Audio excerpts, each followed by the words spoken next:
Qala al-Imam An-Nawawi. Bismillahirrahmanirrahim. Qala al-Imam An-Nawawi an Amirul Mu'minin Abi Hafs Umar bin Khattab radhiyallahu anhu qala sami'tu Rasulullah sallallahu alaihi wasallam yaqul innamal a'malu binniyat wa innamal likulli imrin ma nawa faman kanat hijratuhu ila Allah wa rasulih fa hijratuhu ila Allah wa rasulih waman kanat hijratuhu lidunya yusibuha aw imra'atin yankihuha فهجرته إلى ما هاجر إليه رواه الإمام المحدثين أبو عبد الله محمد بن إسماعيل بن إبراهيم بن المغيرة بن بردزبة البخاري وأبو الحسين مسلم بن الحجاج بن مسلم القشيري النيسابوري رضي الله عنهما في صحيحيهما اللذين هما أصح الكتب المصنفة. Bismillahirrahmanirrahim. Kita akan mempelajari hadis yang pertama, yaitu hadis Umar bin Khattab yang terdapat di dalam kitab Sahih Bukhari dan kitab Sahih Muslim. Hadis ini merupakan hadis yang sahih. Hanya saja hadis ini ahad, bukan mutawatir. Ini menunjukkan bahwa hadis ahad itu bisa dijadikan sebagai dasar hukum. Hadis ahad itu dimungkinkan di setiap tingkatan periwayatan itu diriwayatkan oleh satu orang atau oleh dua orang atau oleh tiga orang. Selain dari itu disebut mutawatir. Mutawatir itu nanti ada perbedaan pendapat. Ada yang mengatakan hadis mutawatir itu apabila di setiap tingkatannya itu diriwayatkan oleh 7 orang minimal. Ada juga yang menyampaikannya 10 orang minimal di setiap tingkatan. Nah, Al-Quranul Karim yang sampai kepada kita itu sanad periwayatannya mutawatir, artinya 10 ke atas. Hadis mutawatir itu hadis yang disebutkan oleh para ulama hadis, berkumpulnya banyak para hafid hadis yang tidak mungkin dengan jumlah yang begitu banyak mereka bersepakat untuk berdusta. Mustahil mereka bersepakat untuk berdusta. Tapi kalau hadis ahad, dia karena diriwayatkan oleh satu orang bisa saja terkadang ada kesalahan pada satu perawi tersebut karena cuma satu orang. Namun apabila hadis ahad itu tidak bertentangan dengan hadis mutawatir atau tidak bertentangan dengan ayat Al-Qur'an, maka hadis ahad harus dijadikan rujukan ataupun dasar dalam hukum. Hadis ini maka karena itu meskipun hadis ahad ini hadis yang disepakati kesahihannya oleh para ulama dan kemudian dijadikan rujukan, tidak ada perbedaan pendapat dalam hal itu. Semua sepakat. Nah, kenapa Imam Nawawi menulis kita hadis ini di awal? Kenapa bukan hadis yang lain? Kenapa hadis ini? Imam Ahmad bin Hambal dan Imam Asy-Syafi'i menyebutkan bahwa hadis ini merupakan sepertiga daripada ilmu. Hadis ini sepertiga daripada ilmu, thuluthul ilmi. Ada juga yang mengatakan bahwa hadis ini merupakan 1/4 ilmu.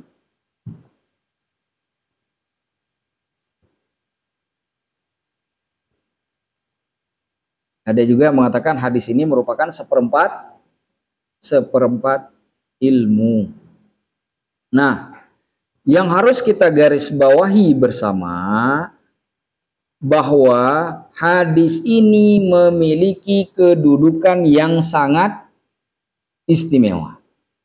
Saking istimewanya hadis ini, bahkan salah satu kaedah di dalam fikih itu didasarkan kepada hadis ini. Di dalam ilmu fikih itu ada yang disebut dengan al-qawaidul fiqhiyatul khams. Kaedah-kaedah fikih yang 5. Atau biasa juga disebut dengan kaedah pokok di dalam ilmu fikih. Semua masalah fikih tidak lepas dari 5 kaedah ini. Apapun masalahnya tidak lepas dari 5 kaedah.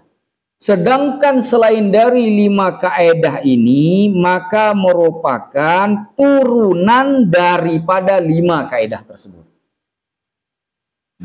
Saya ulangi ya. Kaedah di dalam fikih yang pokok, yang disepakati itu ada 5. Sedangkan selain daripada yang 5 tersebut, itu merupakan turunan dari ke-5 kaedah tersebut. Semuanya. Ada berapa banyak kaedah? Puluhan kaedah. Kaedah itu ada puluhan. Akan tetapi dari puluhan kaedah itu, yang lainnya adalah turunan dari kaedah yang 5. Nah, itu yang harus kita garis bawahi supaya kita tahu. Nah, sekarang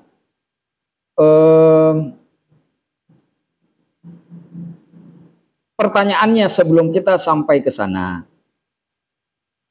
Kenapa disebut itu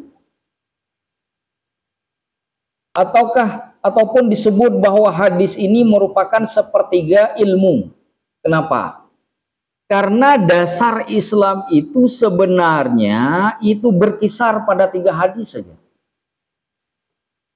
Berkisar pada 3 hadis. Hadis yang pertama yaitu hadis ini, innamal a'malu binniyat. Itu yang pertama. Yang kedua, hadis yang biasa disebut tentang bid'ah. Man ahdatsa fi amrina hadza fahuwa raddun. Yang mengada-ngadakan dalam urusan kami ini maka dia tertolak. Terlepas dulu dengan makna bid'ahnya ya. Itu hadis-hadis sahih. Itu juga hadis, makanya nggak bisa kalau sholat subuhnya sudah 2 rakaat ditambah jadi 3 rakaat, nggak boleh. Nah, itu kedua. Yang ketiga itu hadis al-halalu bayyin wal haramu bayyin. Yang halal itu sudah jelas dan haram itu sudah jelas. Islam itu berkisar pada 3 hal itu, tidak lepas. Nah, karena hadis ini merupakan salah satu dari 3, maka disebut thuluthul ilmi. Sepertiga ilmu. Sekarang jawaban dari 1/4 ilmu. Kenapa disebut hadis ini oleh ulama? Ada yang menyebutkannya sebagai hadis yang merupakan 1/4 ilmu. Dinukilkan oleh Imam Al-Baihaqi. Ulama yang beranggapan bahwa hadis ini 1/4 ilmu karena ajaran Islam itu dicakupi oleh 4 hadis. Dicakupi oleh 4 hadis. Hadis ini salah satunya, maka jadi 1/4. Apa 4 hadis itu? Yang pertama, innamal a'malu binniyat. Itu pertama. Itu hadis yang pertama. Ilmu, cakupan ilmu yang pertama. Yang kedua, setelah yang tadi, yang kedua itu adalah min husni islamil mar'i tarku ma la ya'ni. Hadis Imam Muslim. Sebagian dari ihsannya seorang muslim itu meninggalkan hal-hal yang tidak ada urusan dengan dirinya. Oh, saya ikut campur. Itu yang kedua. Sedangkan yang ketiga hadisnya adalah hadis al-halalu bayyin wal haramu bayyin. Sama. Hadis yang menyebutkan halal itu jelas, haram itu juga jelas. 3. Yang keempat hadis innallaha thayyibun la yaqbalu illa thayyiban. Allah itu maha baik, tidak akan menerima kecuali yang baik-baik saja. Jadi seluruh Islam itu pada dasarnya muaranya akan kepada 4 hadis tadi. Maka karena innamal a'malu binniyat itu salah satu dari 4 hadis, maka disebutlah menjadi rubu'ul ilmi, 1/4 ilmu. Paham ya? Coba kita lihat. Hadis innamal a'malu binniyat itu urusannya hati. Ya kan? Min husni islamil mar'i tarku ma la yani, itu tasawuf. Betul kan? Hadis al-halalu bain wal haramu bayin itu terkait dengan perbuatan badan. Ya kan? Yang keempat, innallaha thayyib la yaqbalu illa thayyiban. Allah itu maha baik dan tidak menerima kecuali yang baik-baik saja. Itu bab akidah dan tasawuf. Lengkap sudah Islam. Cakup semuanya. Makanya disebut 1/4. Nah, kembali kepada pembahasan yang kedua tadi, masalah kaidah fikih. Itu jawaban pertama ya, terkait dengan masalah yang pertama dalam masalah hadis ini. Nah, sekarang timbul pertanyaan. Kenapa hadis ini penting berkaitan dengan kaidah fikih? Ada 5 kaidah pokok di dalam fikih Islam. Ada 5. Yang pertama,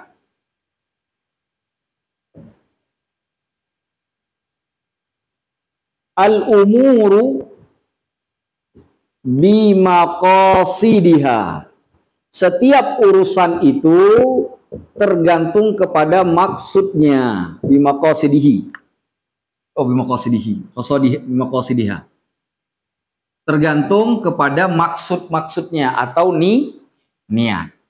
Yang kedua, ad-dararu, kemudaratan, yuzalu, harus dihilangkan. Yuzalu, harus dihilangkan. Itu kaidah yang kedua. Yang ketiga,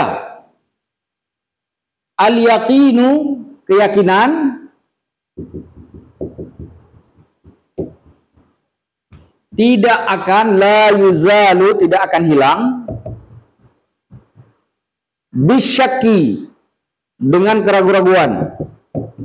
Tidak bisa keyakinan itu dihilangkan oleh keraguan-raguan. Yang keempat, al-masyaqqatu,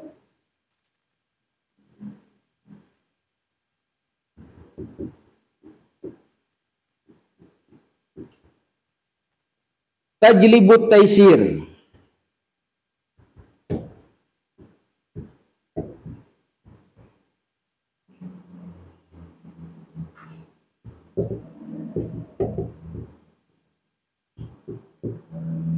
Yang terakhir, al-adatu, adat itu, adat, kebiasaan, muhakkamah,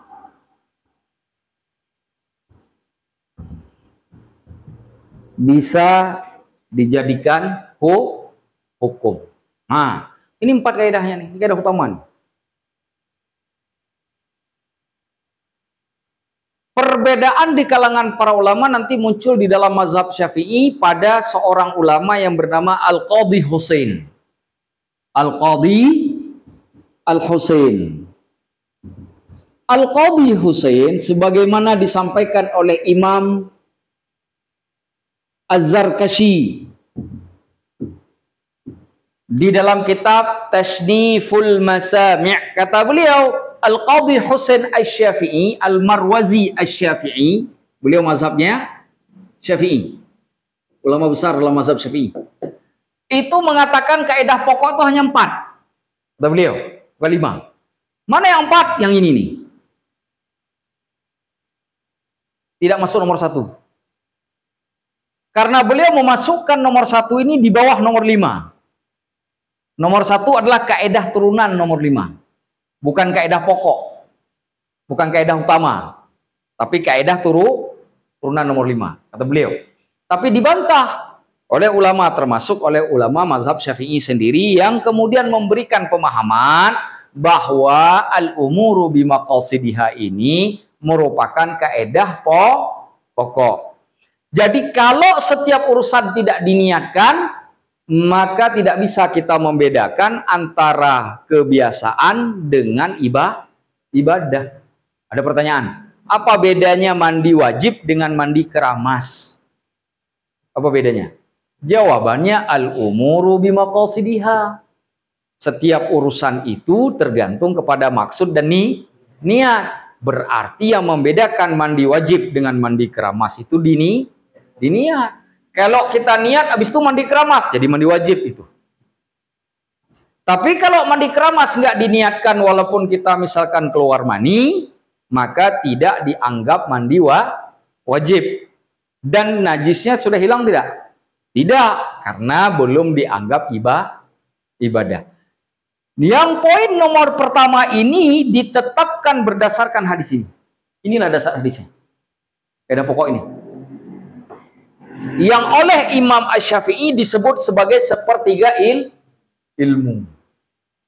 Bahkan ada ulama namanya Ibnu Mahdi. Ibnu Mahdi menyampaikan, hendaklah orang kalau ingin menulis suatu kitab itu memulai dengan hadis ini. Kalau nulis suatu kitab, maka hendaklah memulai menulisnya dengan hadis ini. Tujuannya apa? Supaya baik niatnya karena Allah.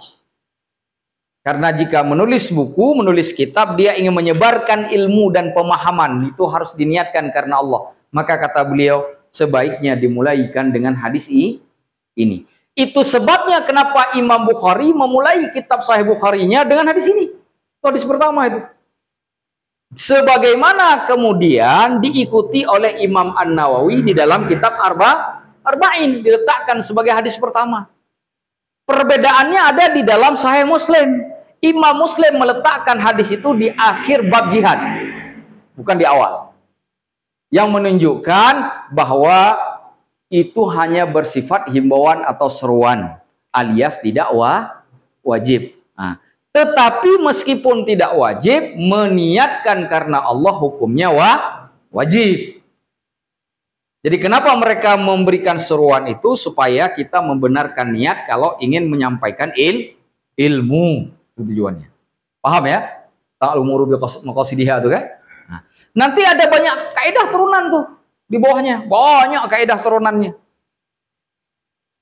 Kaidah-kaidah turunannya itu banyak sekali itu di bawah sini.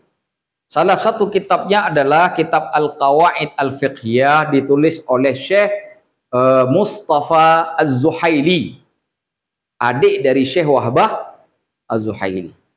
Bagus sekali bukunya. Beliau tulis 4 kaidah pokok, lalu kemudian beliau tulis kaidah-kaidah turunannya. Nah, begitu juga yang lain, ini saya jelaskan secara singkat saja ya, karena kita bukan bicara bab ini ya. Nanti ini bicara bab kawaid khusus, bisa ketemu nanti di bab usul fikih. Ad-dararu yuzalu. Kemudaratan itu harus dihilangkan. Karena tujuan dari syariat untuk menghilangkan kemudarat. Maka nanti ada hukum di sini. Apa hukum darurat? La darara wa la dirara. Itu kaidah turunannya. Tidak boleh memudaratkan diri sendiri, juga tidak boleh memudaratkan orang lah. Nah, itu hukumnya haram. Turunan dari kaidah ini. Ini pokoknya nih. Ya, masih banyak lagi.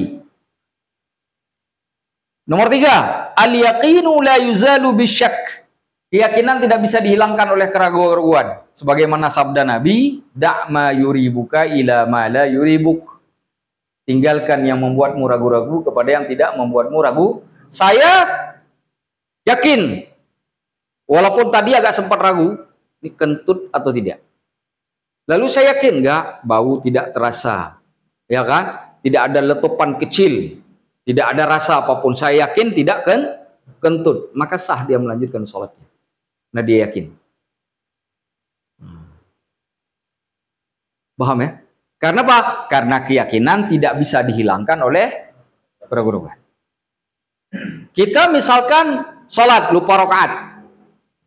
Lupa rokaat nih. Ini rokaat 2, rokaat 3. Tiba-tiba yakin. Kita mengingat, oh ya tadi saya begini. Oh berarti saya sudah di rokaat 3 walaupun sempat ragu. Iya betul, rokaat 3 sekarang. dan yakin sekali di bahwa kita sudah sampai rakaat 3, maka jika itu sholat duhur, tinggal tambahkan 1 rakaat lagi supaya jadi 4. Kenapa? Karena keyakinan tidak bisa dihilangkan oleh keraguan. Kemudian yang keempat ada bab al-masyaqqatu tajlibut taisir. Dalam kondisi yang sangat sulit maka diharuskan ada kemudahan. Contoh, gak ada satupun obat di atas muka bumi ini kecuali alkohol yang harus dimasukkan ke dalam tubuh. Kita tahu memasukkan alkohol ke dalam tubuh hukumnya haram. Tapi karena untuk obat dan tidak ada obat yang halal dari materi yang halal, cuma ini andaikan ya, cuma dari alkohol saja, maka boleh dimasukkan alkohol tersebut dalam batasan supaya untuk berobat. Perempuan yang hamil, dokternya laki-laki, boleh nggak lihat aurat? Al-masyaqqatu tajlibut taisir. Kalau nggak lihat, bagaimana cara ngambil bayinya? Bagaimana cara ngoperasinya? Ngoperasi ke sini kenanya nanti. Malah mudarat. Maka dalam kondisi yang sulit dimudahkan. Hanya ada batasan nanti. Ada kaidah turunannya. Di antara kaidah turunannya bahwa kemudahan itu hanya sebatas yang diizinkan. Contoh, kalau yang dioperasi bagian perut nggak boleh lihat paha. Paham ya? Dokter laki-laki ketika mengoperasi perempuan yang bukan mahramnya, sama kayak dokter gigi itu, ya kan? Kalau misalkan dia megang perut dan harus lihat perut, nggak boleh lihat paha. Kalau operasinya paha, nggak boleh lihat perut, harus ditutup. Kenapa? Karena yang dibolehkan taisir itu kemudahan hanya pada bagian itu Itu ada kaidah turunannya nanti, banyak tuh kaidah turunannya. Mana lagi? Boleh berbuka puasa saat dalam perjalanan musafir. Ya kan? Boleh berbuka puasa bagi kakek yang sudah tua, uzur, tak sanggup lagi berpuasa, boleh tak berpuasa. Boleh kan? Boleh bertayamum kalau tidak ada air untuk berwudu. Nah, itu bab semuanya masuk dalam al-masyaqqah tajlibut taisir. Yang terakhir al-'adatu muhakkamah. Kebiasaan itu bisa kadangkala dijadikan hukum. Makanya dalam usul fikih itu dibahas. Adat seperti apa yang bisa diambil sebagai hukum? Contoh, kain sarung. Nabi pakai nggak? Hah? Tapi orang Indonesia pakai kain sarung. Dan itu dianggap sebagai pakaian yang istimewa. Adat kan? Boleh ditetapkan sebagai hukum. Boleh bagi orang Indonesia. Karena itu bagi orang Indonesia dipahami sebagai pakaian yang sopan. Kalau dibawa ke Hawaii, lain lagi. Pakaian sopannya celana jeans, bukan sarung. Kenapa? Karena adat di Texas, di Hawaii dengan adat di Indonesia berbeda. Maka kalau kita pergi ke Mesir, pergi ke masjid, lebih baik pakai celana begini daripada pakai kain sarung. Lebih mulia pakai begini daripada pakai kain sarung. Kenapa? Sarung buat di rumah, suami dan istri. Pada saat malam hari, bukan di masjid. Di Afrika, di Indonesia, di masjid. Kalau di rumah bukan kain sarung, kain panjang namanya. Tahu kan bahwa namanya adat. Paham? Boleh gak? Boleh. Karena adat muhakkam. Nah, nanti dibahas tuh, masih banyak lagi ya panjangnya. Saya hanya sekilas saja. Ini kaidah pokok. Di bawah 5 kaidah ini ada puluhan kaidah lainnya. Yang saya sendiri tak hafal. Saking banyaknya. Yang paling menarik, kaidah-kaidah itu terkadang berbeda kalimatnya antara satu mazhab dengan mazhab yang lain. Ada perbedaan. Di mazhab Maliki begini bahasanya, mazhab Syafi'i seperti ini, tapi maksudnya sama. Sehingga dalam satu kaidah itu aja karena ada perbedaan ada 2 kalimat yang harus dihafal. Saya tak hafal semuanya. Banyak puluhan. Nanti kalau kita belajar mungkin harus dihafal juga itu. Insya Allah lah, siap-siap rambut sini agak putih ya. Baik. Nah, kembali kepada kaidah pertama. Al-umuru bi maqasidiha. Ini ditetapkan oleh hadis yang kita pelajari tadi. Nah, pertanyaannya, ini kan bahasanya jamak al-umuru. Apakah segala urusan itu wajib niat? Contoh, saya ingin membersihkan najis, sekarang jatuh cecak, tai cecak ke tangan saya. Apakah ketika saya cuci saya perlu niat? Hah? Nah, itu katanya semuanya harus niat. Innamal a'malu binniyat. Sesungguhnya setiap perbuatan itu tergantung niat. Nah, di sini letak perbedaan para pendapat para ulama. Ini yang harus diingat. Terletak perbedaan pendapat. Pertama, perbedaannya terkait dengan innama ini. Penjelasan dari innama ini dulu. Apa itu innama? Di dalam bahasa Arab, innama itu mempunyai fungsi lil hasri. Lil untuk pembatasan. Pembatasan itu ada dua. Ada mutlak, mutlak, ada khusus. Paham? Mana yang khusus? Contoh misalkan, innamal mu'minuna ikhwah. Sesungguhnya orang-orang beriman itu bersaudara khusus. Berarti selain muslim, selain orang mukmin tidak masuk, itu khusus. Kenapa? Karena kata mukmin menjadi qarinah. Kalau bahasa usul fikihnya. Gak perlu saya jauh-jauh dulu, nanti kalian pusing sendiri, nanti apa qarinah, syaratnya seperti apa, nanti kita larinya ke usul fikih. Ada babnya nanti usul fikih. Insyaallah malam Jumat kita belajar usul fikih insyaallah. Nah, kalau mau tahu lebih banyak datanglah usul fikih. Nah, karena ada kalimat mukmin di situ, maka menafikan itu menjadi catatan penting untuk menafikan unsur-unsur yang lain. Orang Yahudi, Nasrani, Buddha, Hindu itu tidak dimasukkan dalam ayat itu. Sehingga hasronnya harus khusus. Ya kan? Nah, kemudian bagaimana kalau tidak ada qarinah seperti kata mukmin tadi, umum, maka dia menjadi mutlak. Mana contohnya misalkan?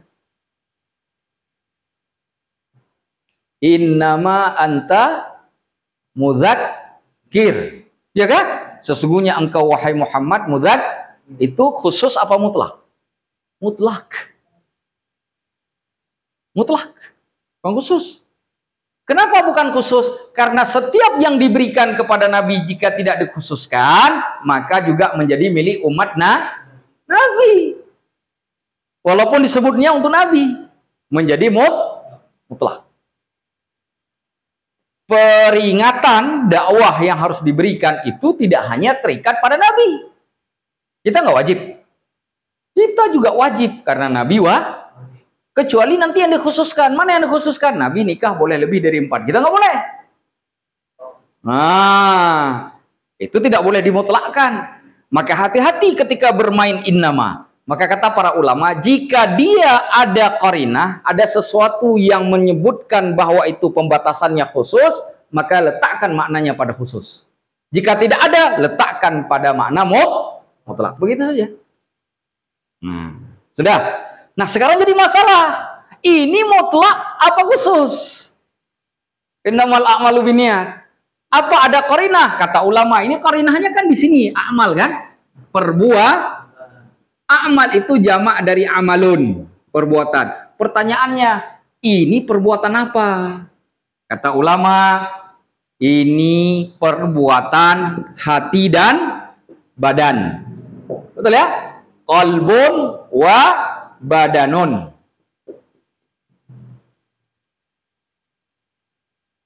Bagi yang berpendapat ini mengatakan bahwa niat itu mutlak. Kenapa? Karena qalbun wa badan. Jadi setiap melakukan sesuatu niat. Wudu niat, mandi niat, sholat niat, puasa niat, zakat niat, haji niat, semuanya. Kecuali pada bab yang wajib ditinggalkan. Tidak perlu niat. Kenapa? Karena nggak boleh dilakukan harusnya. Contoh, membersihkan najis. seharusnya kita nggak boleh kena najis. Iya kan? Seharusnya kita tidak boleh kena najis. Begitu kena najis itu harus dihilangkan. Tidak perlu niat. Karena memang seharusnya kita tidak boleh kena najis. Makanya tidak dibutuhkan niat. Tapi sholat, karena itu perintah, harus diniatkan. Itu pendapat yang pertama. Kata pendapat yang kedua, tidak semua perbuatan butuh niat. Mana dalilnya? Dalilnya adalah ketika kita melakukan seperti dalilnya Imam Hanafi yang mengatakan wudhu tidak butuh niat.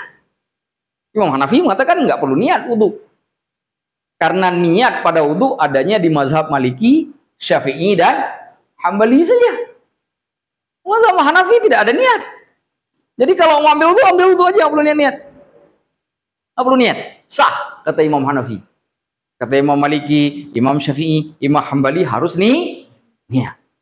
Kenapa? Nah, pertanyaannya sekarang, ketika disebut al-a'malu, apakah yang dimaksud dengan kalimat sebelum a'mal di sini?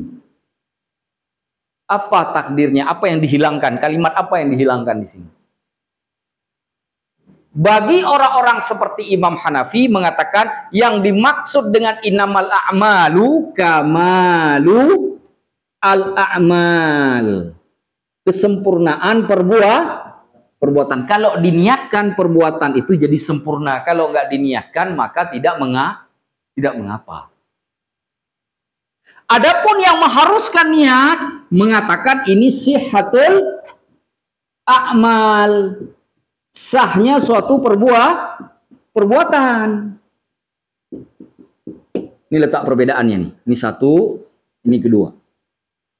Ini pendapat pertama, pendapat kedua. Makanya dalam bab-bab tertentu seperti dalam mazhab Hanafi, seperti pada wudhu, tidak perlu niat. Kenapa? Enggak, semuanya perlu niat. Karena itu fungsinya likamal a'mal. Kalau niat, jadi sempurna. Artinya hukumnya sunnah. Bagi yang wajib, karena itu untuk sahnya suatu perbuatan. Kalau nggak niat berarti perbuatan itu tidak sah. Itu aja letak perbedaannya. Apa ini yang muncul sebelumnya ini?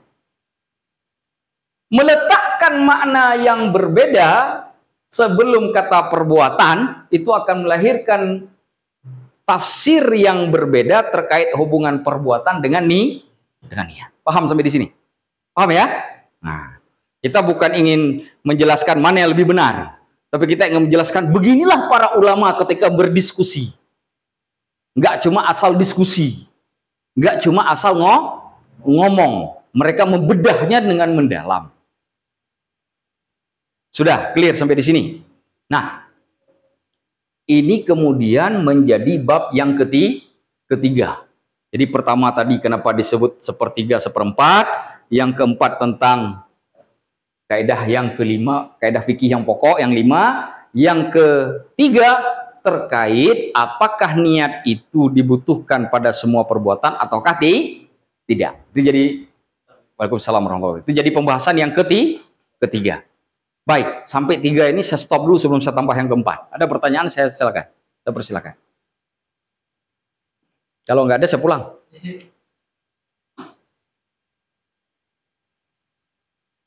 Nanti ini kita belum bahas satu persatu ya, kita bahas secara umum ya. Ini mau tanya tentang kaidah yang keempat, kondisi yang sulit harus dimudahkan. Ini yang beliau kasus itu kayak dosen tadi itu yang kuliah di Jerman, itu mereka mewajibkan diminta untuk setiap setidaknya 1 hari itu minum anggur.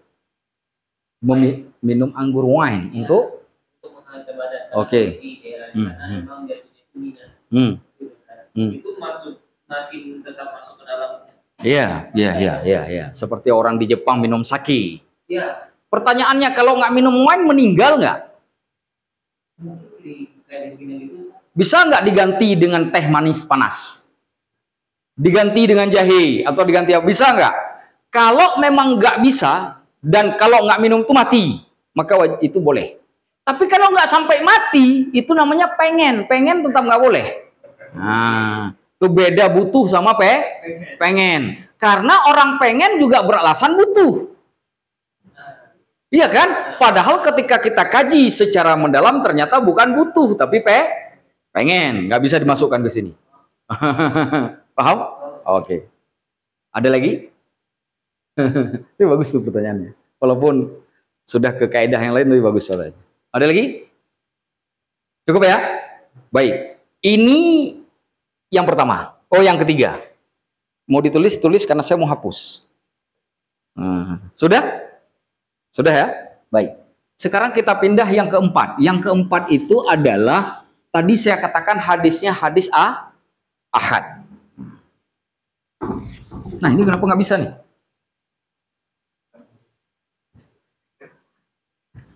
Oh iya, ternyata tetap yang manual lebih bagus daripada yang original.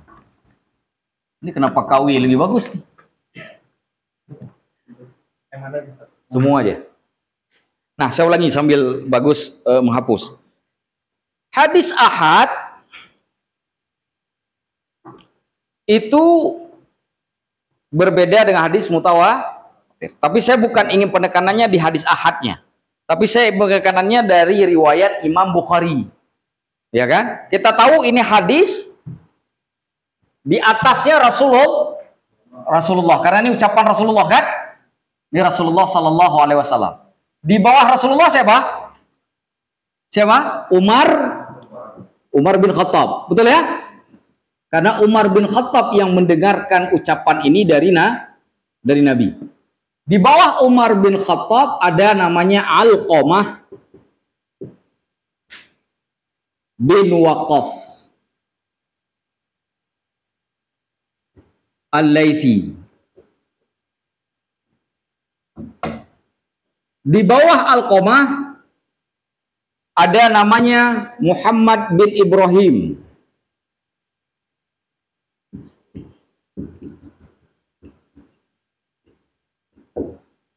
At-Taimi. Di bawah Muhammad bin Ibrahim ada Yahya bin Sa'id Al-Ansari.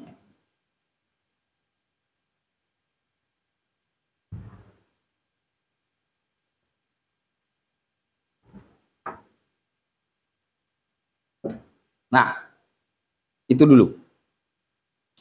Berapa orang berarti? Ada 5. Rasulullah itu ada 5. Ini yang disebut dengan sanad hadis. Rentetan perawi hadis. Jadi Rasulullah mengucapkan kalimat tadi didengar oleh Umar bin Khattab sahabatnya. Lalu Umar bin Khattab kalimat itu disampaikan kepada tabi'in yang bernama Alqamah bin Waqqas. Alqamah menyampaikan kepada tabi'in lainnya yang bernama Muhammad bin Ibrahim. Muhammad bin Ibrahim menyampaikan kepada tabi'in yang bernama Yahya bin Sa'id. Sudah. Yahya bin Sa'id menyampaikan kepada tabi'in lainnya yang bernama Sufyan Ats-Tsauri. Sufyan Ats-Tsauri. Sufyan Ats-Tsauri menyampaikan kepada Al-Humaidi Abdullah bin Al-Zubair. Lalu disampaikan kepada Imam Bukhari. Sini Imam Bukhari ini.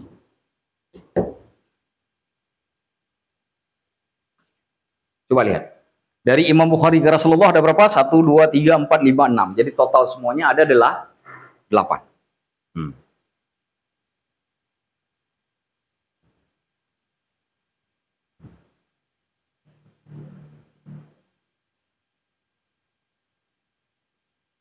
Sudah? Sudah? Nah, dalam bahasa sederhananya begini. Dalam bahasa sederhana. Berkata Imam Bukhari, telah menyampaikan kepadaku Al-Humaidi Abdullah bin Az-Zubair. Lalu berkata, Humaidi berkata, telah menyampaikan kepadaku Sufyan Ats-Tsauri. Sufyan Tsauri berkata, telah menyampaikan kepadaku Yahya bin Sa'id dan seterusnya sampai dengan Alqamah. Alqamah mengatakan, aku mendengar Umar bin Khattab radhiyallahu anhu berkata. Umar berkata, aku mendengar Rasulullah sallallahu alaihi wasallam bersabda. Clear ya? Ini. Hadis ini tidak ada satupun yang meriwayatkan kepada Rasulullah kecuali Umar bin Khattab saja. Dari semua sahabat. Tidak ada satupun sahabat yang meriwayatkan hadis ini kecuali Umar bin Khattab. Hanya Umar bin Khattab saja. Makanya kalau kita lihat di Sahih Muslim pun atau di kitabnya Imam At-Tirmidzi dan Imam At-Tirmidzi juga meriwayatkan atau di Sahih Bukhari semua lari kepada Umar. Makanya ini disebut hadis Umar. Sampai disebut hadis Umar. Kenapa disebut hadis Umar? Karena nggak ada yang meriwayatkannya kecuali Umar bin Khattab. Clear? Itu satu. Yang kedua, dari Umar bin Khattab tidak ada satupun yang meriwayatkan kecuali Alqamah. Hanya Alqamah saja. Gak ada satupun. Alqamah saja yang meriwayatkan dari Umar bin Khattab. Tidak ada satupun orang lain. Kemudian yang meriwayatkan dari Alqamah juga Muhammad Sa'id saja. Gak ada lagi orang lain. Satu-satunya. Segitu banyak perawi hadis, ternyata cuma Muhammad bin Ibrahim yang mendengar Alqamah mengatakan itu.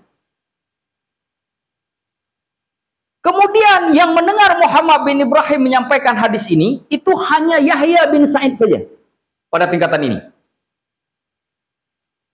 Sudah? Setelah Yahya bin Sa'id, sampai di sini nih, ke bawah, itu ada 200 orang lebih yang meriwayatkannya dari Yahya bin Sa'id. Ada lebih dari 200 orang perawi hadis yang meriwayatkan hadis innamal a'malu binniyat di bawah Yahya bin Sa'id. Menunjukkan apa? Hadis ini tidak di semua tingkatan itu banyak perawinya. Karena ini satu, ini satu, ini satu, ini satu. Sehingga hadis ini disebut hadis ahad. Lawannya mutawatir. Tapi walaupun ahad hadisnya sahih. Disepakati, tidak ada perbedaan di kalangan para ulama clear sampai di sini. Nah, ini jalurnya Imam Bukhari, jalurnya Imam Muslim. Sekarang pindah ke jalur Imam Muslim. Ya, Imam Muslim dari Yahya bin Sa'id itu kepada Malik.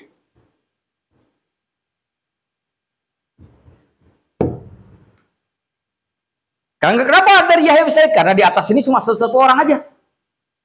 Pindah ke Malik.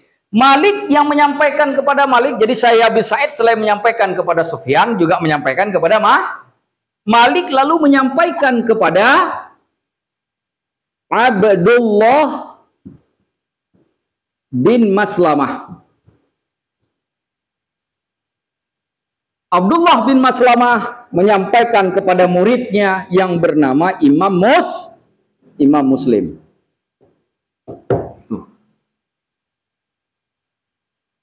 Itu dari sisi sanad. Kalau kita lihat baik sanad Imam Bukhari maupun sanad Imam Muslim, ketemunya di Yahya bin Sa'id. Sedangkan Yahya bin Sa'id ke atas tetap sama. Orang menunjukkan hadisnya hadis A. Itu aja sebenarnya. Itu yang harus dicatat. Kenapa ini penting? Menunjukkan bahwa dalam hukum hadis ahad boleh dijadikan rujukan. Apa bedanya hadis ahad dengan hadis mutawatir? Itu harus kita jelaskan sedikit. Hadis ahad, hadis mutawatir, dia bersifat qat'i, pasti. Pasti. Sedangkan hadis ahad bersifat dhonni. Arti dhonni asumtif. Kalau ada makna yang lain dimungkin, makanya kenapa ada perbedaan pendapat? Apakah semua perbuatan membutuhkan niat atau tidak tadi itu? Karena sebagian memasukkan kamalul a'mal, yang satu lagi memasukkan sihatul Itu aja perbedaannya. Karena dia dhonni. Kalau itu qat'i, selesai, itu nggak ada perbedaan pendapat. Tuh, penting memahami. Jadi jangan kita memahami, kan ada hadisnya. Ya kan? Ada hadisnya. Berarti semuanya pakai niat, nggak usah tuh kata Nabi. Masa ente ngelawan Nabi? Bukan ente yang nggak paham.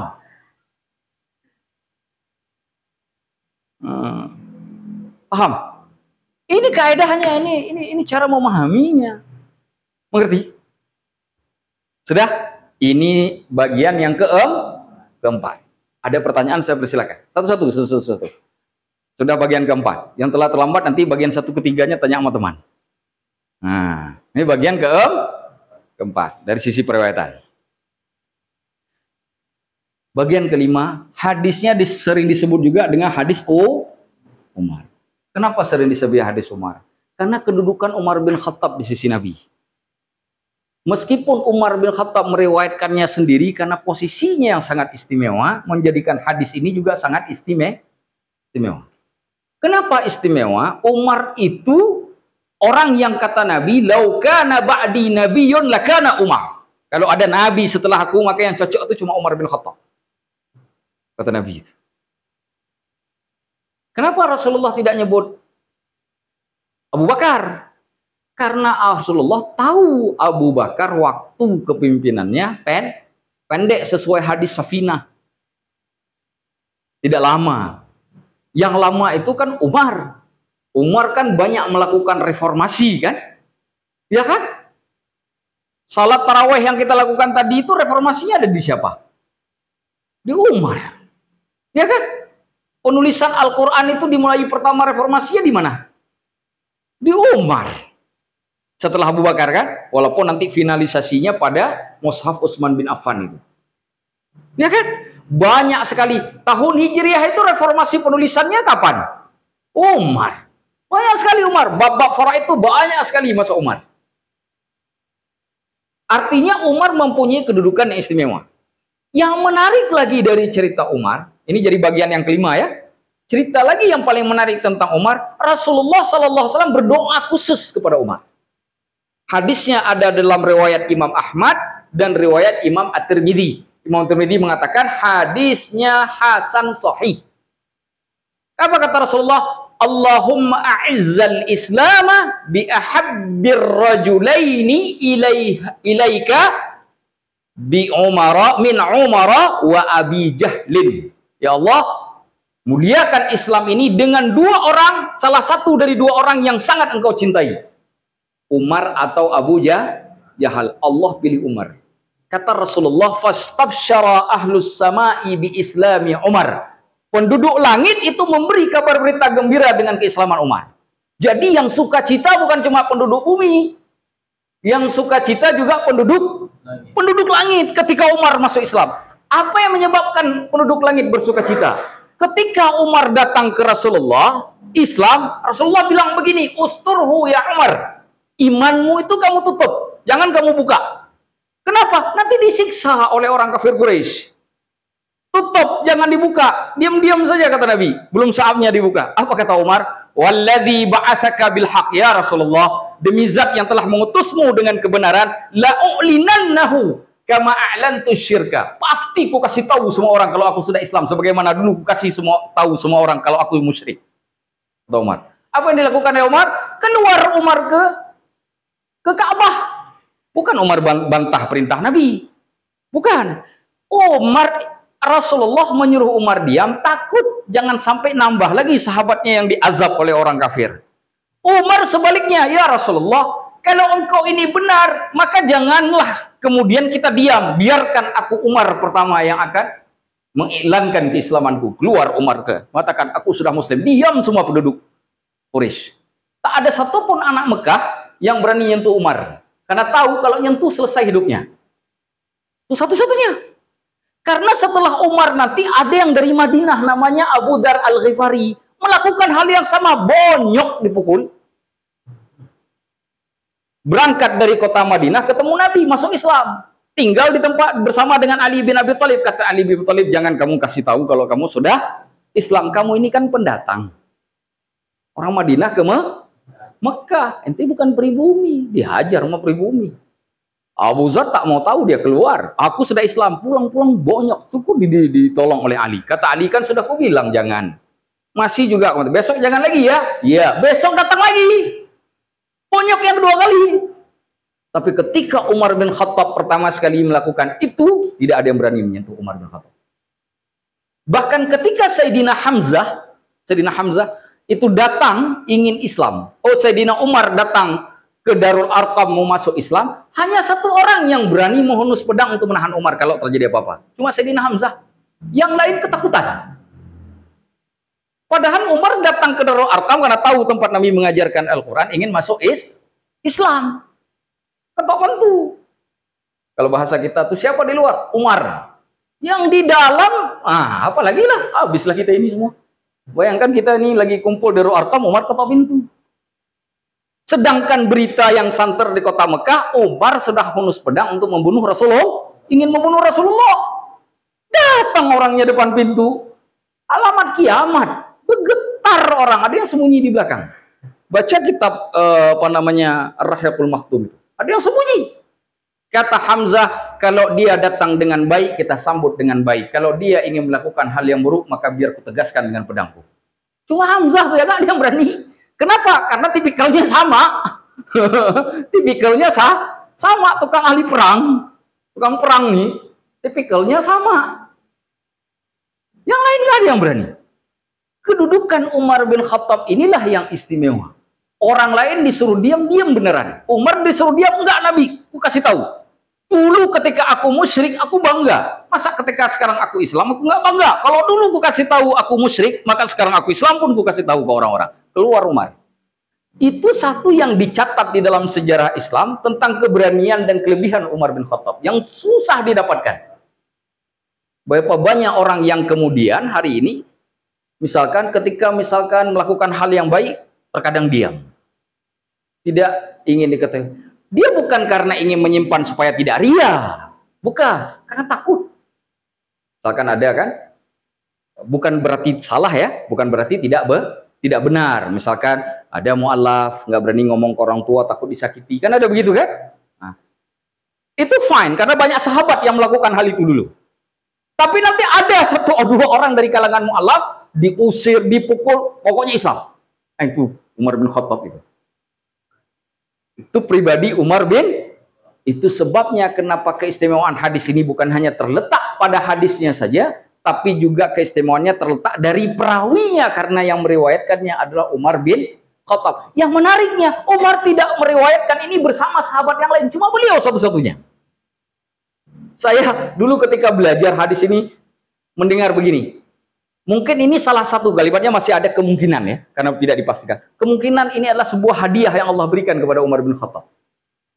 Meriwayatkan sebuah hadis yang menjadi sepertiga ilmu di dalam Islam, atau seperempatnya. Banyak hal yang diselesaikan oleh hadis ini. Dan hadis itu diberikan kepada melalui Umar bin Khattab. Itu kayak hadiah itu, hadiah Allah itu kepada Umar bin Khattab. Orang kalau baca hadis ini pasti kenal semuanya. Kita kalau bicara masalah sholat, bicara masalah mandi, bicara masalah apa lagi? Puasa, bicara masalah zakat, haji, masalah wudhu. Pasti yang pertama diingat apa? Niat.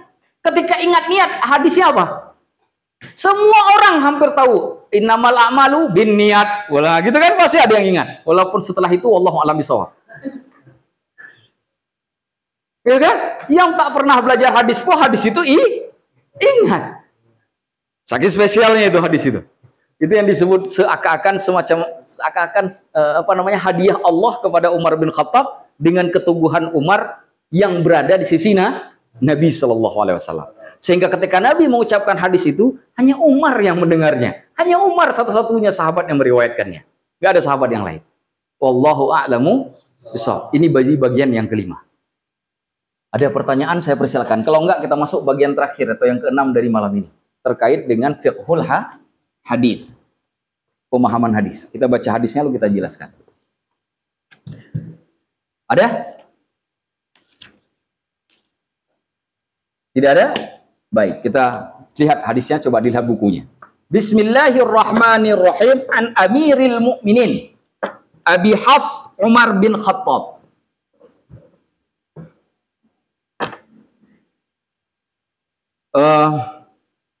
Amirul Mukminin itu adalah sahabutan untuk Umar bin Khattab setelah menjadi khalifah. Kenapa disebut Amirul Mukminin? Setiap orang yang memerintah kaum muslimin itu namanya amirul muslimin. Oh, amirul mukminin. Amirul mukminin. Amirul mukminin yang memerintah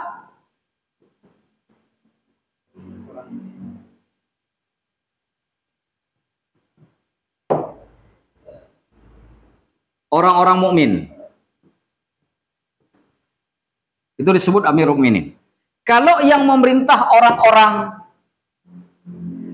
Romawi namanya, ini amirul mukminin ya, AM. Bukan amna ya. Yang saya salah. Kalau yang memerintah orang Romawi namanya? Hah? Amirul, bukan. Kaisar.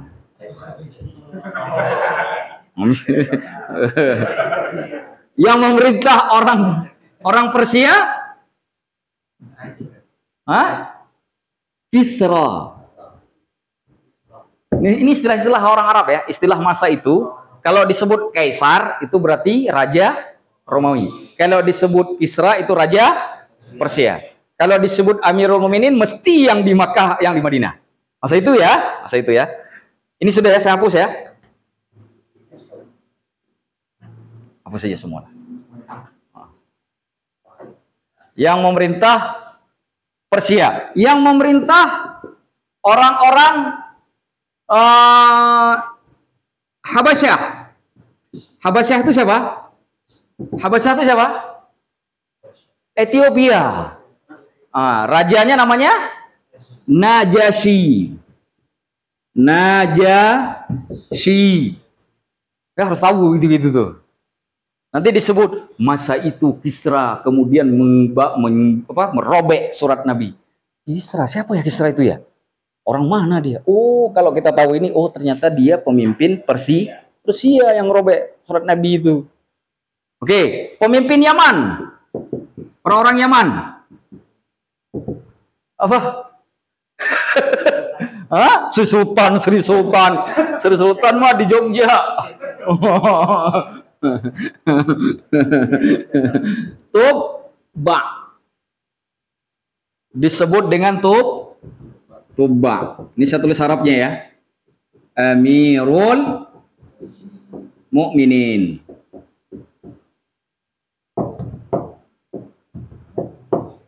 Kalau kaisar bahasa aja begini tulisannya. Kaisar. Kisra seperti ini. Kisra. Najasyi begini.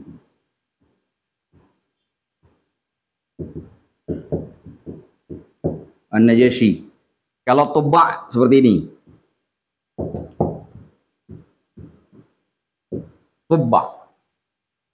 Biar tahu. Kalau yang memerintah orang Mesir, bukan Firaun, nggak semuanya orang Mesir, kan berganti. Disebut oleh orang Arab dengan Al-Aziz.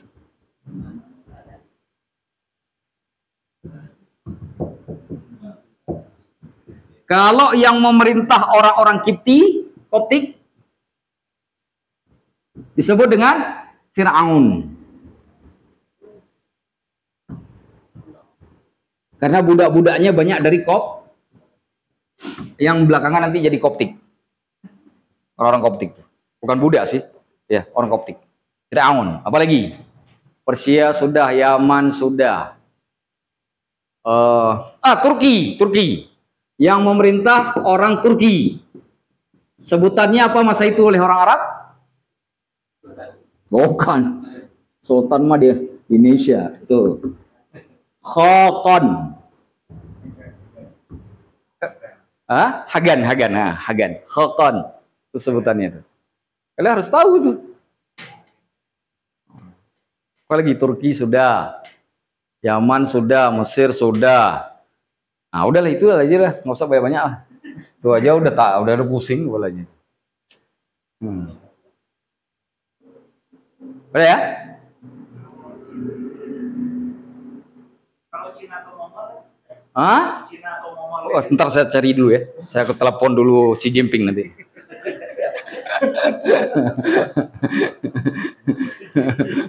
Enggak, karena Cina dengan Mongol itu saat itu kan belum berinteraksi dengan orang Islam. Berinteraksinya kan masa Abbasiyah cuma nyerang doang. Interaksinya hanya dagang, bukan interaksi apa namanya peperangan, interaksi penaklukan. Tapi kalau Romawi, Persia, Yaman itu kan bercampur baur udah itu. Ya kan? Bahkan pengiriman surat Nabi pun juga itu kan dikirimkan kepada raja-raja itu. Nggak ada kan pernah dengar Nabi ngirim surat ke Raja Cina pernah?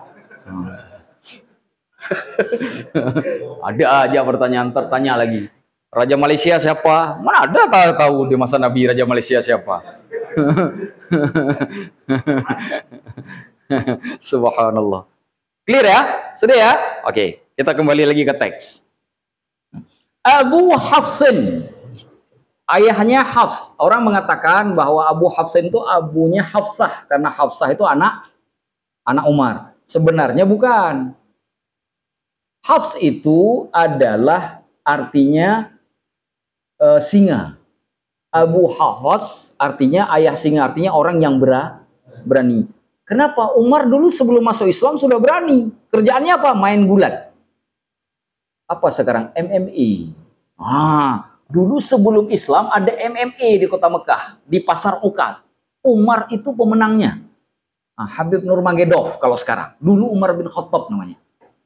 Sebelum masuk Islam. Makanya sang juara ini, juara betul-betul juara. Makanya kalau berani, kenapa berani? Kalau sang juara. Dan juaranya benar-benar juara karena itu kan diperlombakan. Gulat beneran. Nah, itu Umar bin Khattab itu. Kayak sangat berani orangnya. Kalau Umar marah, orang lain diam. Ntar digulat. Itu macam. Ya kan? Umar. Begitu masuk Islam, kekuatannya itu dipakai untuk menolong agama Allah. Nah, itu imbahnya. Umar bin Khattab. Ayahnya namanya Al-Khattab dari kabilah Al-Adawi. Adawi itu maksudnya Bani Adi. Al-Adawi maksudnya Bani Adi. Baik. Orang Quraisy juga, dari kabilah Quraisy juga. Baik, kita baca. Kata Umar bin Khattab, qala sami'tu Rasulullah sallallahu alaihi wasallam yaqul. Aku mendengar Rasulullah sallallahu alaihi wasallam bersabda. Ini menunjukkan hadis ini hadis qauli namanya. Hadis itu ada 3. Ada qauli, ada fi'li, ada takriri. Qauli yang diucapkan oleh Nabi. Kayak begini, ini kan Nabi ucapkan nih. Disebut hadis qauli. Kalau hadis fi'li yang Nabi kerjakan, para sahabat lihat. Mana contohnya? Sallu kama ra'aitumuni usolli. Salatlah kalian seperti melihat aku salat. Dilihat oleh sahabat salat, dicatat begini salat Nabi. Disampaikan ke kita. Itu disebut hadisnya Ada juga hadis takriri, hadis yang Nabi ketika penetapan hukum itu dalam posisi diam, tidak berkomentar apapun. Seperti makan kadrunnya Khalid bin Walid. Di satu peperangan, kadal gurun itu dimasak oleh Khalid bin Walid. Duduknya di depan Nabi. Nabi ini enak betul. Nabi mau. Kata Khalid. Kata Rasulullah, saya tidak makan yang model-model begitu. Sudah, begitu saja Nabi ngomong. Nggak dilarang. Apa yang dilakukan oleh Khalid? Langsung baca bismillah. Ini kayak makanan itulah. Kayak kambing itulah. Makan lahapnya subhanallah Khalid bin Walid. Tapi Nabi tidak makan. Itu menunjukkan kadal gurun itu halal dimakan. Bob namanya. Tapi kadal Depok belum tentu.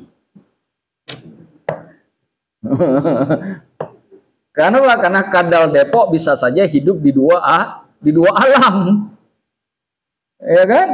Tapi kalau kadal gurun dia memang digurun, nggak ada akhirnya. Satu alam saja. Alam nyata. Kalau kadal di Depok alam nyata dan alam maya.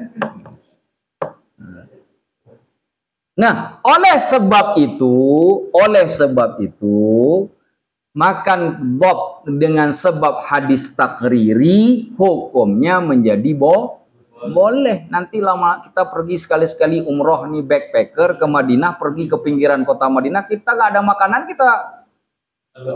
kita berburu bob itulah. Tapi jangan berburu di wilayah haram, tanah haramnya sudah di luar tanah haram. Nanti kalau berburu di wilayah haram nanti haram. Nah, tidak boleh di wilayah haram itu tidak boleh berburu binatang. Tapi harus di luar tanah haram. Nah, kita keluar sedikit tanah haram itu kan ada batasannya. Kita keluar di Madinah itu keluar dari batasan haram, nggak ada makanan, nah kita makan itu. Kita berburu bob, nah, dipanggang oleh Mako yang makan fitrah. Saya nonton saja. Kenapa Ustaz nonton? Rasulullah dulu nonton saja. Kata fitrah, baik saya makan Ustaz. Dia Khalid bin Walid pula. Gitu kan? Subhanallah. Nah itu hadis ada ada qauli, ada fi'li, ada takri. Nah, saya tulislah itu. Qauli. Ada fi'li. Bisa baca? Ada takriri.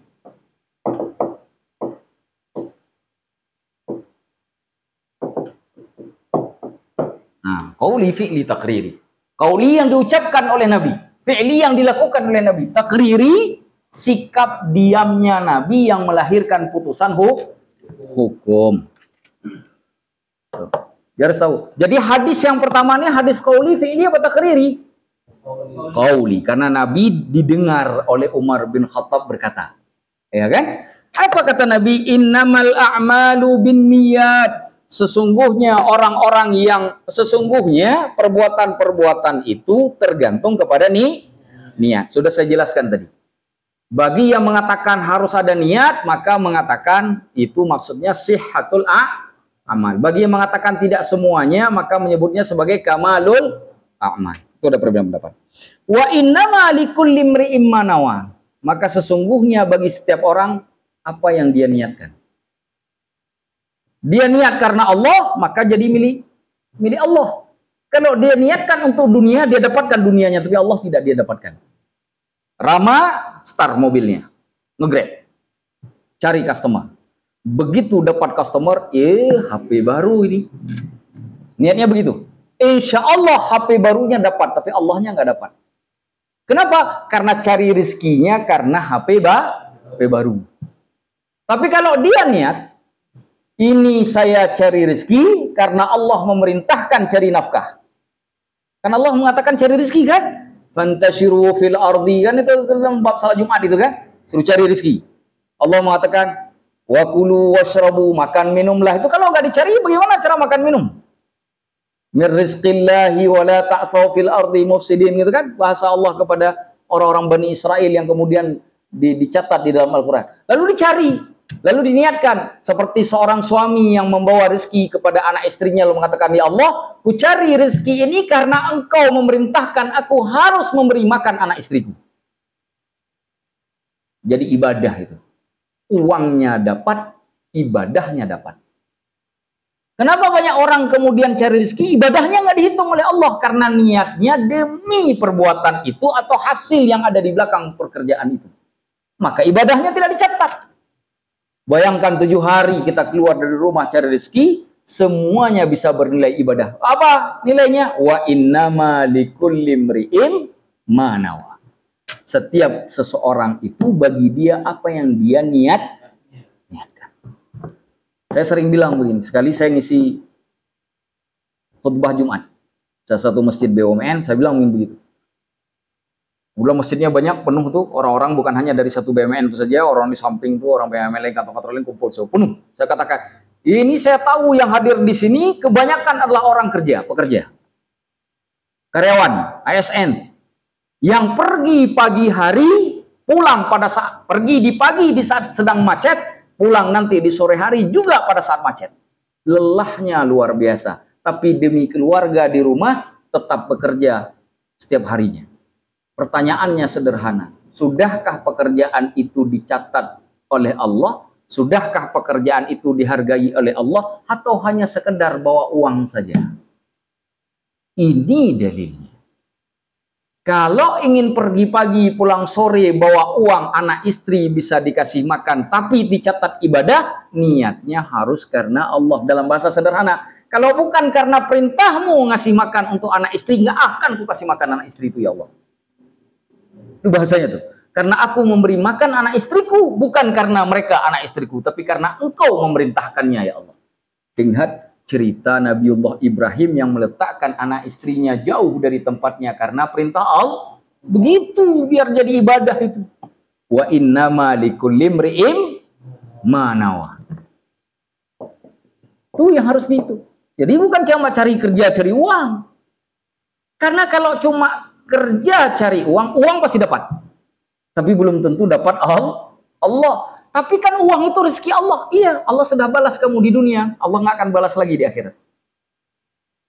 Karena kamu udah diberi di dunia. Tapi jika carinya karena Allah, di dunia mungkin dapat, di akhirat bisa berlipat ganda. Bahasanya mana? La in syakartum la azidannakum wa la in kafartum. Clear ya? Baik. Nah, bagian selanjutnya penegasan antara balasan, antara reward dan punishment. Apa kata Rasulullah? Faman kanat hijratuhu ilallahi wa rasulih. Barang siapa hijrahnya kepada Allah dan Rasulnya, atau untuk Allah dan Rasulnya. Fahijratuhu ilallahi wa rasulihi, maka hijrahnya itu untuk Allah dan Rasulnya. Kalau niatnya hijrah karena ngikutin perintah Allah, ngikutin jejak Nabi, maka dapat Allah, dapat Nabi. Sama kayak kita sekarang, pergi dari rumah ke majelis, niatnya karena biar makan daging kambing atau mau ketemu Ustaz Amna.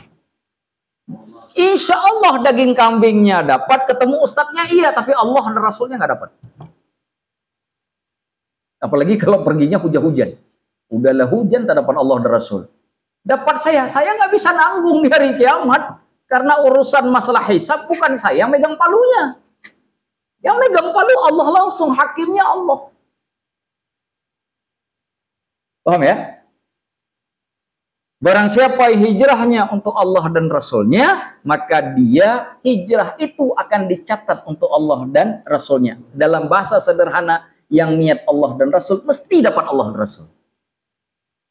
Pasti dapat Allah dan Rasul. Itu kan ada hadis kan, kalau kita jalan sejengkal, Allah jalan. Ini lebih pendek lagi kan? Kalau kita berjalan, Allah berlari. Kalau kita berlari, itu kan? Sampai Allah disebut lebih dekat min hablil warid, daripada ini nih, lihat apa namanya, urat leher kita sendiri, itu Allah lebih dekat. Padahal urat leher kan nempel di badan, tapi katanya Allah lebih dekat. Kenapa? Karena bisa saja urat leher kita sakit, kita nggak ngerasa. Kenapa? Lagi tidur. Tapi Allah tahu, karena Allah tidak pernah bukankah yang selalu merasa itu lebih dekat? Betul tidak? Makanya orang yang mencari Allah pasti dapat Allah. Allah yang ngikuti Nabi, pasti Nabi kasih syafaat. Sesederhana itu. Wa man kanat hijratuhu lidunya yusibuha. Barang siapa hijrahnya untuk dunia yang ingin dia dapati. Itu dunia. Kerja untuk uang, kerja untuk naik jabatan. Kampanye supaya dapat kekuasaan. Awimro'atin yang kihuha, ataupun perempuan yang ingin dia nikahi. Fahijratuhu ila ma hajara ilaih, maka hijrahnya akan dia dapatkan sesuai yang dia inginkan untuk berhijrah. Jadi ceritanya dulu ketika para sahabat Rasulullah hijrah ke Madinah, ada satu orang, tapi tidak disebutkan siapa namanya. Itu sedang ngejar satu perempuan yang namanya Ummu Qais. Ummu Qais ini selain cantik, kaya pula. Kita bangetlah anak-anak muda zaman sekarang. Bukan cuma kaya, cantik pula. Cantik ada, kaya iya. Apalagi yang ditunggu. Nih kalau saya ada orang yang kaya dan kita pamer di depan, semua pasti bilang iya, termasuk yang sudah nikah. Kenapa? Gen Z betul itu otaknya. Iya kan? Ternyata sudah ada kisah itu di zaman Nabi. Sudah ada. Dia berangkat hijrah bukan karena dapat perintah Allah. Kebetulan perempuan yang dia sukai ini ikut hijrah. Tunggu apa lagi? Ikut juga. Ikutlah dia dalam rombongan hijrah karena si perempuan. Sehingga disebut oleh para sahabat dengan kalimat muhajir Ummu Qais. Orang yang hijrah untuk Ummu Qais. Itu ceritanya tuh. Di saat yang lain dapat pahala hijrah, diampunkan dosanya oleh Allah selama-lamanya. Itu kan hijrah itu kan. Karena dia tinggalkan semua, diampunkan semua dosanya oleh Allah. Bahkan orang-orang yang kemudian hijrah itu nanti ketika perang, mati di perang Badar, semua dijamin masuk surga oleh Rasulullah. Iya kan? Ini orang nggak dapat. Kenapa? Karena hijrahnya demi perempuan. Harta karena dunia yang ingin dia pati, karena kaya kebetulan perempuannya. Dan demi perempuan yang ingin nikahi karena cantik pula. Maka jika kita mencari itu, perempuan cantiknya kita dapat, perempuan kayanya kita dapat. Tapi Allah dan Rasulnya tidak kita ada. Coba misalkan teman-teman nikah. Nikah satu, supaya saya bisa ngafal Quran. Saya nikah supaya dapat belajar ilmu Al-Quran. Saya nikah karena ada yang ngingetin saya sholat. Karena saya tahu calon saya ini orangnya taat. Contoh. Bukan cuma cantik dan kaya. Kira-kira dapat Allah dan Rasulnya tidak? Jadi semuanya tergantung niat. Makanya niat itu karena sangat penting, tempatnya bukan di otak, tempatnya di itu dia. Kalau ditaruh di otak, maka insya Allah gak ada yang benar tuh niat. Kalau otak itu di niat, maka otak ditaruh di tempat yang paling bersih dari tubuh manusia, disebut dengan hati. Maka berhati-hatilah dengan hati, supaya niatmu tidak pernah salah. Wallahu a'lamu bis-shawab. Selesai sudah terkait dengan hadis pertama dari Arba'in Imam Nawawi, dan insya Allah pertemuan minggu depan kita masuk ke hadis yang kedua. Ada pertanyaan dipersilakan, kalau tidak ada kita akhiri sampai di sini. Ya, silakan.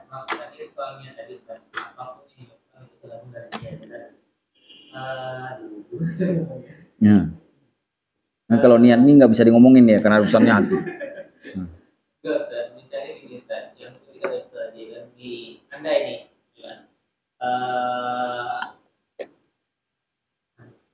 kita mau ngomongin sendiri ya. Biasanya ada tadi misalnya. Iya. Ada seorang laki yang itu dia pengen hijrah, ya kan? Tetapi niat awalnya itu untuk mendapatkan seseorang misalnya. Ya, tapi lambat laun, ya kan? Dia berpikir misalnya aku pengen lagi. Kalau misalnya gue nikah atau kalau gue dekat sama dia, gue bisa lebih dekat ke Allah juga. Agar gue bisa lebih dekat di taat. Itu bagaimana itu? Maka dihitung niatnya itu, pahalanya itu pada saat kesadaran itu muncul, bukan yang sejak dari awal.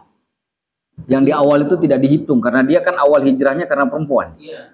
Begitu itu berubah, kan berubah kemudian. Nah pada saat berubah itulah kemudian dihitung oleh Allah. Bayangkan kalau ngitungnya pas dekat-dekat kubur. Nah, itu yang nggak enaknya kan. Besok mau meninggal, pagi malam ini sadar. Di situ malam itu dihitung. Oh, itu yang kita takut di situ. Nah, itu kan. Makanya niatnya tidak boleh, kalaupun misalkan awal salah, siapa yang nggak salah kan gitu kan? Siapa di dunia ini nggak salah? Saya ngomong juga punya salah. Nah, tugas kita memperbaiki kesalahan. Ini tadi kan pertanyaan begitu kan? Tadi mungkin karena harta, mungkin karena jabatan. Bos saya kebetulan orang yang taat. Kalau saya tak pergi sholat, nah saya nggak bisa naik jabatan nanti. Nggak bisa dekat dengan bos saya, kan bisa juga begitu. Berarti dia sholat bukan karena Allah kan? Karena biar dekat dengan bosnya. Tapi lambat laun ngapain ya gua harapkan kepada manusia? Ngeharapin ke manusia aja dapat, gimana kalau ngeharapin kepada Allah? Sedangkan rezeki yang orang yang saya harapkan tadi juga asalnya dari Allah. Lalu timbul kesadaran, saat sadar itu berada, maka saat itulah Allah catat kebaikan itu. Yang tadi yang berawal-awal, maaf, Anda lewat. Karena niatnya belum karena Allah. Kalau enggak belum tercapai, wa innama likulli imri'in. Nah, itu dia, harus tercapai itu. Sesungguhnya setiap seseorang itu dia mendapatkan apa yang dia niat bos, dapat bos, dekat dengan bos, disayang sama bos, tapi belum tentu dapat Allah, belum tentu disayang Allah. Berarti case-nya kalau misalnya case-nya sama nih kayaknya, dia niatkan untuk orang tuanya misalnya. Ini dia apa saya? Oh ya, oke. Dia oke. Jadi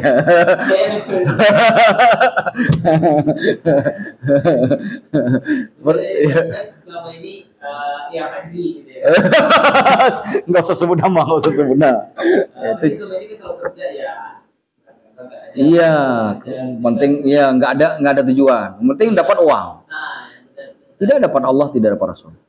Misalnya nih, kemarin tuh kan sempat dengar apa ceramah Ustaz dan juga ya, katanya kalau misalnya kalian masih single ataupun jomblo, nah setidaknya kalau mau melakukan aktivitas itu niatkan untuk orang-orang terdekat. Iya. Nah, Niatkan untuk orang terdekat itu karena berdasarkan tanggung jawab yang Allah bebankan kepada kita untuk orang terdekat. Bukan karena orang terdekatnya.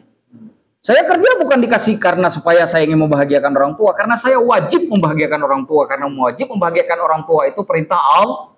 Jadi dalam semua aspek kaitkan Allahnya. Harus ada kaitan Allahnya. Makanya kalau orang belajar tasawuf itu dia bilang Allah lagi, Allah lagi, Allah lah lagi. Kenapa Allah lagi? Supaya Allahnya berada di urutan pertama. Itu tujuannya. Jadi kita niat yang baik-baik pun cantolinnya ke Allah. Saya dokter misalkan. Saya ngobatin orang di rumah sakit. Baik kan? Baik kan? Tapi bisa jadi tidak dihitung pahala oleh Allah karena nggak dicantolinnya ke Allah. Jadi nggak dihubungkan ke Allah. Bisa saja nggak dihitung. Tapi dia di mata manusia baik karena dia sudah nolong. Tapi belum tentu di mata Allah. Makanya kan ada kalimat, berapa banyak orang yang terkenal di langit, tapi tidak dikenal di bumi. Tapi orang yang terkenal di bumi, malah orang penduduk langit tidak mengenalnya. Kam min ma'rufin majhul ma'rufin fil ardi majhulun fis sama. Wa kam min majhulin wa min ma'rufin fis sama majhulun fil ardi. Berapa banyak orang yang terkenal di bumi ternyata tidak dikenal oleh penduduk langit. Dan berapa banyak orang yang terkenal di langit ternyata tidak dikenal di bumi. Jadi itu, kenapa itu menjadi istimewa? Karena mereka lebih dikenal oleh Allah dan para malaikatnya. Dalam satu hadis Imam Muslim disebutkan, ketika Allah mencintai seorang hamba, dipanggil para malaikat. Malaikat Jibril. Oh ya Jibril, inni uhibbu, aku mencintai hambaku itu. Fa'ahibbah, maka hendaklah engkau mencintainya. Jibril habis dapat petunjuk begitu, turun ke setiap langit. Panggil malaikat semuanya. Kata Jibril, Allah mencintai si fulan. Dengan sebab itu aku pun mencintainya. Karena aku mencintainya, hendaklah kalian semuanya mencintainya, wahai para malaikat. Seluruh malaikat di langit ketujuh, dari langit pertama ke langit ketujuh, semua mencintai hamba itu. Tapi orang itu bisa jadi nggak dikenal. Siapa yang kenal Uwais Al-Qarni? Orang yang dari Yaman yang sudah masuk Islam, tidak pernah ketemu Nabi. Nggak ada yang kenal, sahabat ada yang kenal. Tapi Nabi ketika di akhir hidupnya mengatakan, hei Umar, kalau kamu ketemu dengan orang ini, maka mintalah doa. Lah, sahabat mintanya ke tabi'in. Berarti ada satu amalan yang istimewa kan? Ada yang istimewa kan? Tapi orang bumi nggak tahu. Kenapa Nabi tahu? Dikasih tahu oleh penduduk langit. Allah utus malaikat Jibril menyampaikan itu. Kalau bukan karena itu, tak ada yang tahu. Maka kadang-kadang kita lihat tuh orang yang di samping jalan, makan pun susah sekali. Tapi ikhlas betul tuh. Kadang-kadang jual tisu di samping jalan tuh kan duduk. Nggak laku pun dia nggak ada nyuri-nyuri punya orang. Duduk dia seperti itu. Jual tisu. Begitu azan dia ambil tisunya, dia pergi ke masjid, dia sholat. Begitu keluar ada dua yang udah hilang. Tapi tak ada marah-marah. Tak ada maki-maki, dia jalan lagi dengan pasrah. Orang itu di mata kita hina betul. Di mata kita tak biasa. Orang biasa lah. Kalaupun tak kita hinakan, kita anggap biasa lah. Wujuduhu keadami, ada nggak ada sama aja. Tapi di langit, semua mata memandang ke arahnya. Kemana dia berjalan, semua mata penduduk langit kehadapnya. Semua doa dia dapatkan. Kapan dia rasakan? Nanti ketika dia sudah di padang mahsyar. Saat itu dia merasakan nikmat. Di saat kita menjadi asing, dia jadi terkenal. Datang nanti kita, Amna Yusra datang, diikuti Rama, tadi yang kenal. Siapa orang ini? Paling yang kenal Mako. Pas kebetulan ketemu di pinggiran kelompok. Ustadz, Mako. Yang lain nggak ada kenal. Ada satu orang tua yang dulu di Depok juga, tadi yang kita kenal. Ternyata semua mata para malaikat menghadapkan matanya. Ini orang siapa di dunia dulu? Katanya orang Depok, tapi kok nggak pernah saya lihat, nggak pernah terkenal namanya. Kenapa semua mata memandang? Saat itulah kemudian kita tahu bahwa kita itu sebenarnya orang bukan seleb. Ternyata yang seleb itu yang tidak seleb di dunia. Kira-kira begitu ya. Pas. Kita yang seleb di dunia, insya Allah di padang mahsyar jadi saleb. Kalau tidak tahu taubat. Allahu a'lamu bishawab. Ada lagi? Cukup ya? Kita karena ini ada wajah-wajah yang sudah kayaknya agak merintih nih.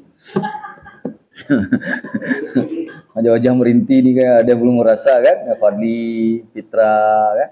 Pasti tadi cuma air jeruk aja di jalan kan? Hujan pula, Rama juga kan? Kayaknya berjuang dengan macet tadi ini kan? Mau beli mahal, gitu kan? Aminkan. Yang saya maksud, aminkan kepada yang sedekah.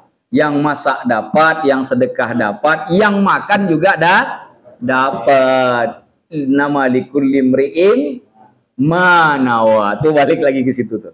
Nah, yang makan insya Allah juga dihitung berpahala kalau niatnya benar. Saya akhiri sampai di sini. Kita tutup dengan doa kafaratul majlis.